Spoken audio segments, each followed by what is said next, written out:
Magandang araw po sa inyo lahat. Mga kababayan ko, naglabas na ang Court of Appeals ng freeze order laban sa mga bank account, ari-arian at sasakyang panghimpapawid na may kaugnayan sa mga anomalyang flood control project na iniimbestigahan ngayon ng gobyerno.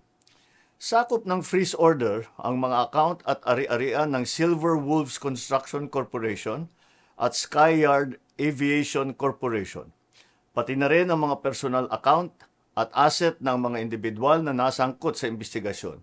Kabilang ay si Congressman Eric Yap at Ed Vic Yap. May mahigit 16 billion na ang pumasok sa mga transaksyon ng Silver Wolves mula 2022 hanggang 2025.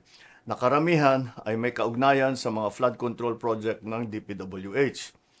Kabuuang 280 bank account ang na-freeze, 22 insurance policy, 3 securities account at 8 sasakyang panghimpapawid, kabilang ang mga eroplano at helicopter na konektado sa Skyyard Aviation. Kailangan natin ang mga freeze order na ito para hindi maibenta ang mga ari-arian at para maibalik natin sa ating mga kababayan ang bawat pisong pinaghihinalaang ninakaw. Meron ding 8 taga-DPWH sa Davao Occidental na nagpadala na ng sulat na sila ay magsusurrender sa NBI dahil sa hinaharap nilang mga kaso. Inaasahan na rin nating lalabas ang warrant of arrest na ni Sara Diskaya itong linggong ito at hindi na rin magtatagal ang pag-aresto sa kanya. Magpapatuloy ang investigasyon, magpapatuloy ang pagpapanagot at titiyakin ng pamahalaan na ang pera ng bayan ay maibabalik